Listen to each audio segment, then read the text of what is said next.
everybody, welcome back to Push the Edge, where we're talking about all things with hiking, adventure, and travel. So in this video, I want to talk to you about hiking the incredible Rattlesnake Canyon. Now, this extraordinary trail, it has the most natural arches outside of Arches National Park, okay? So if you can't get to Arches National Park, this is a great and exciting alternative. It's also a little bit more off the beaten path, so you will have a lot fewer people than you will run into in Arches National Park. So this trail, Rattlesnake Canyon, it's located just west of Grand Junction in Colorado, basically in the Fruita area around the Colorado National Monument, okay? So you're going to want to map how to get there. It's really kind of a fun and exciting adventure, just getting there in and of itself. I mean, this is definitely, I think, a must-do hike, right? It's definitely worth it.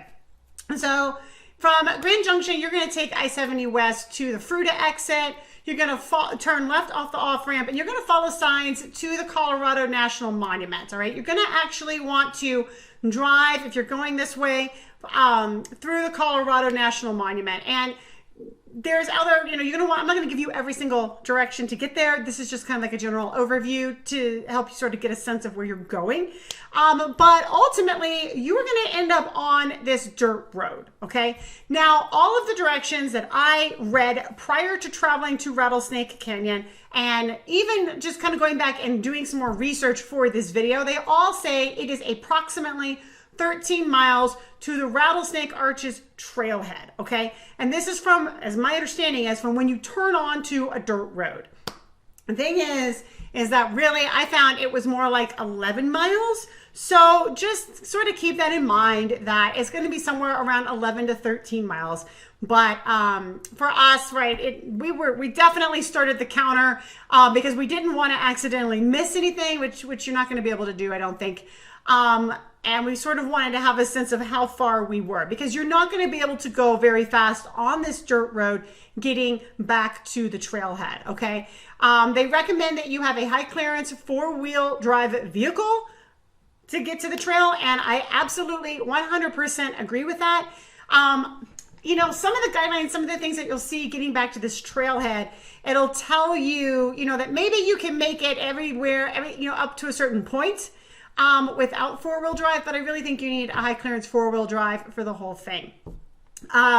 They do note that driving the last 2 miles of this dirt road is recommended only if you are experienced with a four-wheel drive vehicle, right? So actually, right, like my boyfriend drove this route, and he had super fun doing it. And I will say that little bit that they're talking about, those last couple miles, I had zero interest in driving it, okay? But if you are an experienced four-wheel driver, you're probably gonna have a lot of fun. He had a lot of fun. And even seeing, getting out to the trailhead and seeing what the road looked like on the way back, I was happy to drive on the dirt road on the way back to town, but I still didn't want to drive over those couple miles, right? Those last couple miles getting out to the trailhead or the first couple miles coming back into town. I wanted no part of it. So he did it. He had fun with it.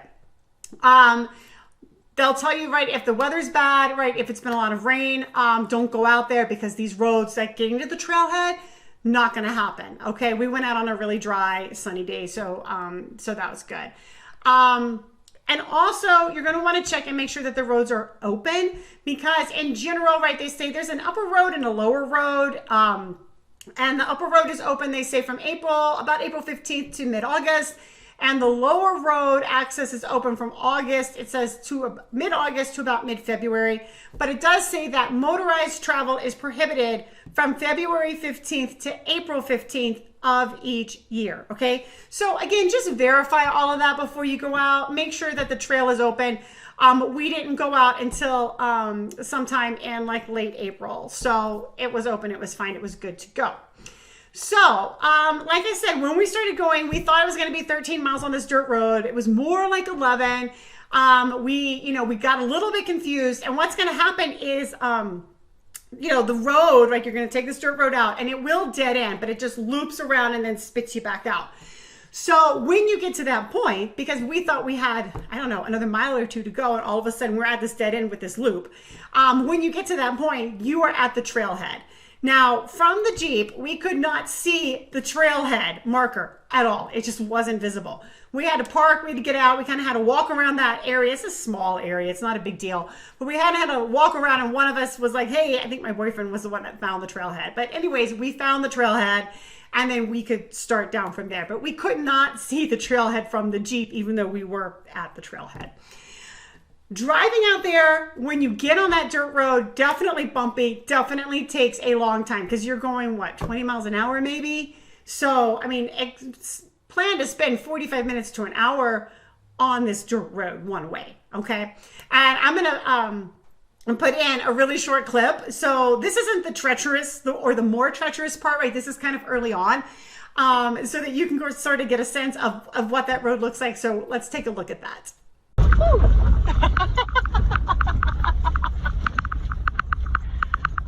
Our grand adventure back to Rattlesnake Canyon Trailhead. Boom! Nothing like 13 miles on a dirt road. You got any commentary for the video? Oh, this is going to be a fun drive. I know that. I'm glad you're having fun. I can't turn the video off because it's too bumpy. Okay, so that was just a very typical, nothing treacherous to navigate, right? You can see what it was like, and I couldn't even turn the camera off. It took me a minute because it was so bumpy. My finger just couldn't hit the phone. But it was definitely bumpy. So the last couple of miles was definitely a bit more to navigate than what you saw. So assess your comfort level. You will definitely know when you get to that point. And definitely don't try that unless you have a four-wheel drive and high clearance vehicle. And one of the recommendations is to just park and walk those last 2 miles in. Okay, so if you have to do that, do that. Account for it. It's going to add on obviously 4 miles to your overall trip.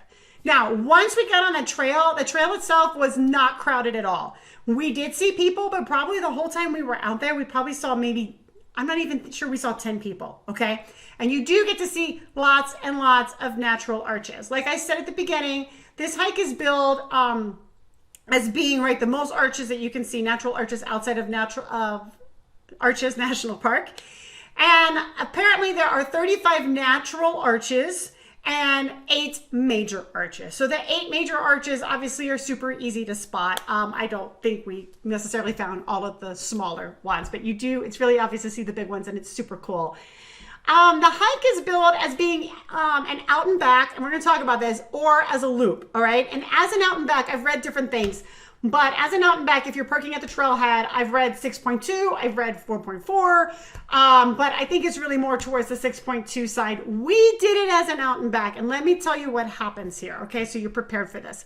So what happens is you're gonna reach a dead end, and there'll be a sign that tells you, this is it, turn around and head back. So that's very clearly marked, okay? And the trail overall, very easy to navigate, very clearly marked, okay? Pretty obvious in terms of what you need to do. But when you get to this dead end point, like I said, you can turn around and come back or do it as a loop. If you do it as a loop, you have to do some rock scrambling. Now, when we got to this point and we looked at what we had to do, because what you do is you scramble up a rock, you go through an arch, which just, and then loop back to the car, I guess. I don't know, I didn't do this.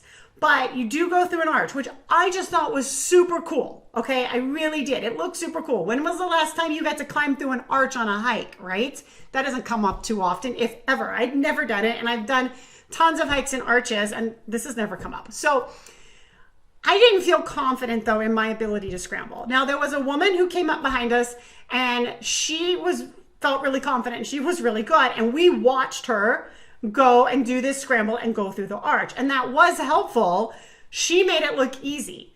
I still wasn't confident, but I did decide to give it a go, okay? Now, here's the thing. I have very limited rock scrambling experience. I am not a climber. I'm not much of a rock scrambler. I'm certainly not a technical rock scrambler, okay, when it gets super technical. And I did not know this at the time because I wasn't prepared for this when I got to this point. But I went back after the hike and I did a little research, and you can feel free, go down in the comments if you've done this hike and correct me if I'm wrong, or tell me what you think in terms of classification of this for a rock scramble, because like I said, I don't have a lot of experience. I'm not an expert. I just did a little bit of research and said, this is what it seems like to me. Okay.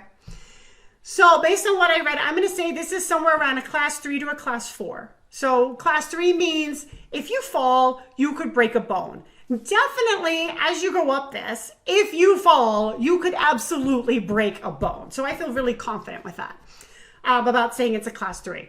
But, you know, maybe class 4. Class 4 is, you know, you fall, right, you could die. And I really felt like the higher up I got, the more likely it was that if I fell, I could die, right? I could break my neck or something, right? But I could definitely, if nothing else, if I fell, you can definitely seriously injure yourself. Okay, so keep that in mind, all right?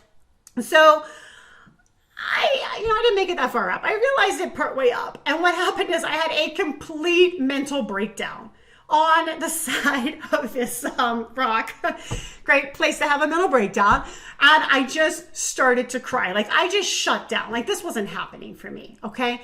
So this is why, right? Like you have to be honest about your skills and ability. I pushed it a little too much. I did have somebody with me. My boyfriend was with me. I wasn't trying to push this, you know, on my own. He was doing much better. He, I think, probably could have done this just fine and gone through the arch. But he was ahead of me, trying to sort of help me, you know, giving me tips and telling me like, put your hands here, put your feet there. But it just was too much for me. Okay. And like I said, I cried.